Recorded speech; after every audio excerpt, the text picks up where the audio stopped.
What is going on, everybody? How are we all doing? And welcome back today to episode number 2 of our FIFA 17 Manchester City career mode. And I've got to say, before we kick off today's episode, a huge thank you for all the support on not only this series, but everything I've been doing on FIFA 17 so far. The support has been absolutely amazing. I mean, I asked for signing suggestions, transfer suggestions in the last episode of this. You sent a load through, so we're going to have a quick look at those that you suggested. Play some, probably finish off actually the pre-season tournament, and then hopefully, like I said, bring in some players, move on some players, and just strengthen the team in general. But if you do enjoy this video, still enjoying this series, even though we're only 2 episodes in, make sure to leave a big thumbs up on the video, subscribe if you can around here, and like I say, transfer suggestions, keep them coming in the comment section down below, and feedback is also always appreciated. But suggestions wise, I'm going to rattle through them all quickly now. We had a lot of people actually said, in fact I'll get to that in a second, the suggestions we had: Alexis Sanchez, Manolas, Kyle Walker, Dimitri Payet, Thiago Alcantara, Ozyakup, Inaki Williams, Dele Alli, Hector Bellerin, Aubameyang, Busquets, Grimaldo, Godin, Griezmann. There were more and more and more. It was absolutely insane how many suggestions you lot sent through.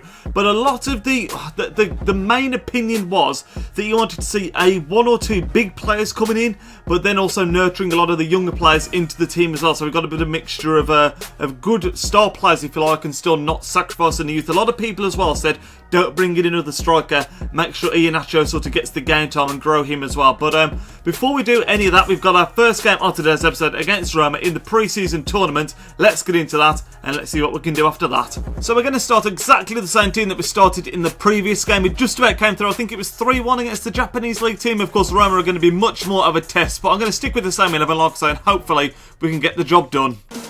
Very good start. Come on, get in there, someone. We're going to drill that in there. Drill it in. Back post. What a start to the episode. We are 1-0 up inside 2 minutes. Well, just before 3 minutes. We're not actually starting the same team we did against the J League team, actually, because we started Iheanacho, but Aguero gets on the score sheet straight away. I was going to mention that Nainggolan actually was another player that a few of you suggested. He's on the pitch for this game. Have to see how he does. He's another potential one we can pick up. Well in. Fernandinho nicking the ball well there. Where can we go? Drop back, drop it to the edge. Sterling plays it into De Bruyne. Aguero even, sorry, he's played it to Sane first time. Good save. Oh, Iheanacho's done him. Come on, go all the way, Kalichi. Near post. Oh, he's just put it wide. Second half's been nowhere near as exciting as the first. We dominated the first. We've dominated the second, but they have seemed a bit more resilient at the back. That's the first time we've really got to throw Kalichi on his weak foot. Just wide of that near post. Come on, someone show for me, De Bruyne was bursting forward, but it doesn't matter. We pull out the 1-0 win. Considering we scored after 2 minutes and we dominated the first half, it could have been a lot more, but at the end of the day, 1-0 win against a very decent team. Things are looking good, lads. Let's move on, see if we can sign anyone and move on to the next game. So, lads, I've got the little shortlist here. I've made this up out of all the suggestions that you sent to me after episode number 1. I read a few of them out at the start, but I've gone through them all again just before I've made this shortlist, put them together, and these are the players that I think I would like to bring in the most. We've got Hector Bellerin at right back. We've got Thiago Alcantara, Toni Kroos, Vidal and Nainggolan all as centre mids. Toni Kroos to me is a standout one. I think if we got rid of Yaya Toure, which is what we want to do, that's what everyone was recommending as well, Toni Kroos could be a fantastic replacement. Deep line playmaker. He's got a bit of strength about him, unlike someone like Thiago, but he's also got a lot going forward. That 5-star weak foot, I think he'd be fantastic. And Hector Bellerin, as I mentioned in episode number 1, Zabaleta outstanding, not getting any younger, so he's like the obvious choice basically for right back. So I think we're going to launch bids for Bellerin as soon as we find out his value, but we're going to go in for Toni Kroos with a £52 million bid. I think that's how much his value is. His value is £52 million. We are going to match that. This would be an absolutely huge first signing in the career mode if we can pull this one off. In fact, I'm going to adjust that. We're going to offer slightly less cash, 40 million, but we're also going to throw Yaya Toure in the deal as well. See what they say to that. So we've got Benfica as our next game in the International Cup. I think I'm going to sim this one because we're basically through anyway after that win against Roma. There's no way we can't go through. I don't think so. It's only pre-season anyway. We're doing quite well, so I'm going to just sim this one, see how we get on. So I'm just going to leave the lineup exactly as it was, and we're just going to skip right to the end, I think. So they's lost 2-0 to Roma, but they did beat the Japanese team 3-0. We should beat these on paper, really. We've just got to hope we don't come out with any injuries. Skip to the end. We do indeed get a very nice 3-0 win. Goals for Angelino and for Mafia, the two young wing-backs. That's a bit controversial as we're thinking of replacing Mafia. And then also a standard goal for Sergio Aguero. Cannot complain about that. So we do get 2.5 million for coming out of that group stage. We've also received our very first transfer offer, and it's for Jesus Navas. Who's it from? It's from Everton. They're offering 9.5 million. His value is 11. I would like to get at least 10 for him. I think if we say match his value, I think that's fair. So it's worth 11 million. We'll say if you offer us the 11 million he's worth, you can have him, Everton. Wow. Wow, wow, wow. You really think, Man United, we're going to be selling you Sergio Aguero? I do not think so. Reject all offers. Sergio, the main man. So Real Madrid have got back to us after the offer we sent for Toni Kroos. Apparently they're not interested in Yaya Toure, which is a bit of a shame because we could have done with offloading him at the same time. So we'll remove Toure from the deal and we'll offer them a bit more money. They've just put that offer in for Toni Kroos. Hopefully they accept this time. I don't want to... It's going to be interesting to see how much you have to pay for him. He's a world-class player, so I suppose if you want world-class players, you're going to have to pay a lot of money now. But Barcelona now in this Invitational Cup. So this is in the semi-final. I'm definitely going to play this one because this will be a really good test. So here's the lineup, lads, for the Barcelona semi-final game. Couple of tweaks. We've thrown in Kalichi from the start in this game again. And we've also given Nelito a start because he's been really good. A couple of times he's come off the bench. The final change we made is we've chucked in Ilkay Gundogan in place of... who was that? David Silva was there, so they're the changes we made.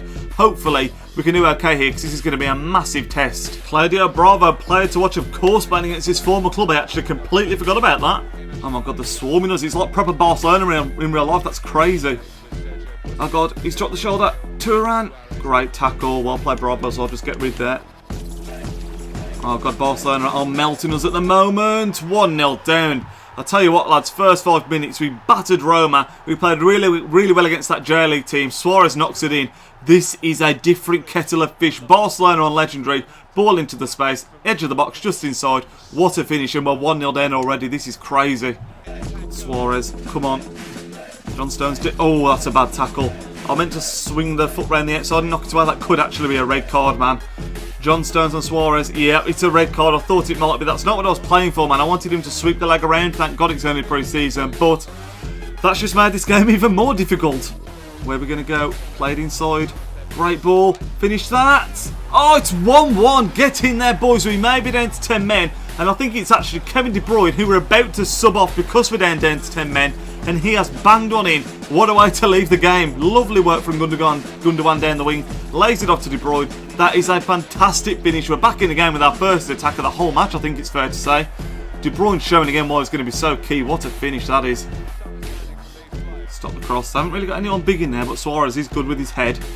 Uh-oh, uh-oh, uh-oh, uh-oh. Classic Barcelona once again, lads. We have been absolutely torn apart. This is a... I said it for the first goal, massive step up from the first couple of games we played. It's Arda Turan this time around that slots it in, 2-1 down. It's been a great opening 23 minutes, I tell you. Action at either end. Lots of space again here for Neymar.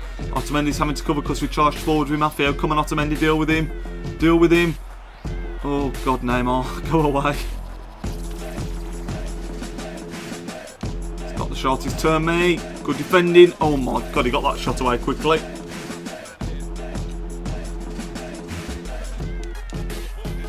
Oh, God, we've made a mess of that. Oh, 3-1 down. Barcelona have been on top. We have got 10 men, of course. That was a bit of a mess up there, really, that was, between Bravo and Otamendi, I want to say that was. If he'd have left that to Bravo, I think it would have been an easy claim, but he came out, parried it. Bit of a disaster. Well, no, sorry, that wasn't Bravo, it was more Otamendi's fault, wasn't it? But yeah, open goal in the end. 3-1 down, and I think we're going out to the Cup to Barcelona. No shame in that, especially with 10 men. Keep on going, Sergio. Oh, spins inside. Sergio. Still Sergio. Oh, really unlucky. Drop it back. Chance for 3-2 still. No. Crack it from here. No. I played Sergio. Look at the... Oh, Sane's going to be in here. Come on, Sane. Make it 3-2. He does indeed make it 3-2. It's 90th minute. It's still going to be game over. Game over. I can't help but think. Aguero, though. Huge difference since he's come on. He's got fresh legs for the last 20 minutes, of course. Sane put through. Keeper did get a touch to it, but couldn't stop it going in. And we add a bit more respectability to the scoreline. And there's the full-time whistle. Just after we scored our second goal, we go out of the pre-season tournament in the semi-final to Barcelona 3-2. We were down to 10 men very early on, and I'm actually, I've got to say, super impressed with how Angelino and Maffeo did in that game, considering they were up against Neymar and Messi. It really makes me want to keep faith in them at least until January, just to see how they do, or if they have a terrible start, obviously. We could bring someone in before the window closes, but I think I'm going to keep faith in those two, and the left back and right back positions. We're going to definitely go for Toni Kroos, and maybe look for a bit more depth somewhere else. So just had a message saying about the international tournament, saying it's a shame we didn't get to the final, but it's just the most important thing is the team is fit and ready to start the new season, which is obviously completely true. Tournament prize money, we actually picked up another 3.4 million, which isn't too bad. We've also had another transfer offer, this time for Kevin De Bruyne. I mean, an offer for Aguero, now for De Bruyne. Do they really think we're going to sell him? It's from Bayern Munich, £72 million. Not a chance. So Everton didn't want to offer 11 million for Navas, which is what we've asked for, but they have offered 9.5. I think I'm just going to accept it because he's 30 years old, 80 rated, he's only going to be declining, and he's a player that we do want to get rid of. So Navas to Everton, you watch him come back and bite us on the arse now in the Premier League, I'll bet you. But we have got some more news as well here. We have had the scout report back on Hector Bellerin, so let's see what his value is. But honest to God, I mean, 11 million, it'd be such a steal. I just feel like we need to keep the faith in Angelino and Maffeo, keep the youth in there. Another player I am going to be looking at that I've just started to scout as well, he's 20-year-old German centre-back Jonathan Tah. I feel we can bring him in, then loan him back out perhaps for the season, but he could then be recalled if Kompany did get injured, and he's definitely a future star as far as centre-backs go in my opinion. Oh my God, Real Madrid have set a £98 million price tag on Toni Kroos. That is absolutely insane. We're going to up our offer a little bit. We're going to offer 75 million. See what to say to that, but 98 million is a hell of a lot of money. They've rejected the offer for Toni Kroos, man. They are holding out for that 98 million. What if we offer 90 million pounds? Surely they cannot turn that down. That's an insane amount of money. And here is the scout report on Jonathan Tah that I was just mentioning. There's a 79 rated centre-back at the age of 20, value of 12 million. I definitely want to bring this going, so we're going to offer straight away £20 million. See what they say to that. I think that'll be a steal because it's going to be a beast in the long term. And some absolutely huge news, lads, because Real Madrid have accepted our £90 million bid for Toni Kroos. That is absolutely crazy money, almost double his value, but he's a player that I really want. And when you look at the modern day transfer market, that is what these kind of players go for at times. So £90 million, he wants £300,000 because that's crazy. That is crazy. There we go, lads. We've given him what he wants. Crucial first team player, 3 years, 300k a week. That is absolutely insane. Oh, we've received an offer for Yaya Toure from Bayern Munich. £11.5 million they've offered. I'm going to see if we can get 15. That's his value. We'll put it to 14.5. I think that'll be good business. He's 33. He is only an 84 right now. Hopefully we can clear him off the wage bill more than anything else. So some massive news in today's mail, lads. We've got our transfer offer accepted by Leverkusen. But not only that, Toni Kroos has accepted his huge contract. £90 million transfer at the very start of this career mode. That is absolutely crazy. Toni Kroos, welcome to Manchester City. Let's see what Jonathan Tah wants. There we go, lads. We've just offered the contract to Jonathan Tah. 50 grand a week he wanted, which isn't too bad at all. I think we may actually loan him out straight away, like I mentioned, because he is going to be one for the future, but definitely could recall him if we did have a bit of an emergency at centre-back.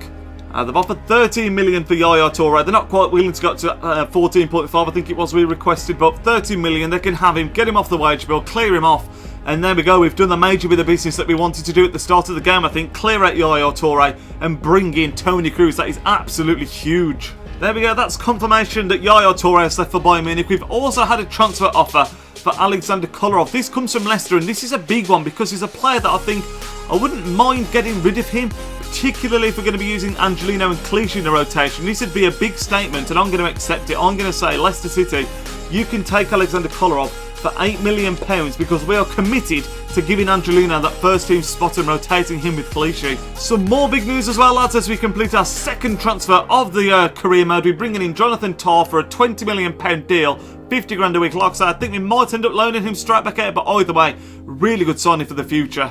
And there's confirmation of Kolarov leaving for 7 million to Leicester, lads. We're almost now actually at the first game of the official season. We've got another training session to go, and then it'll be Sunderland for the first game of the Premier League. So we're going to end off this episode here. It has been an incredible one. We got to the semi-final of the international pre-season tournament, which wasn't too bad, but to bring in Toni Kroos for £90 million, absolutely insane. Jonathan Tah as well, another future player? Does that even make sense? A great player for the future, that's what I'm trying to say. Great signing there as well, in my opinion. If you did enjoy this episode, once again, lads, make sure to leave a massive thumbs up on the video. Let me know what you think of that £90 million Toni Kroos deal, and if you would have just turned it away because that's too much money. But he was a player that I really wanted to bring in, and it's a hell of a lot of money, I know, but hopefully he can do a massive job for us in the future. But that's going to end this episode. I hope you all enjoyed it. Have a fantastic night, lads. I'll speak to you in tomorrow's video. Nidge out.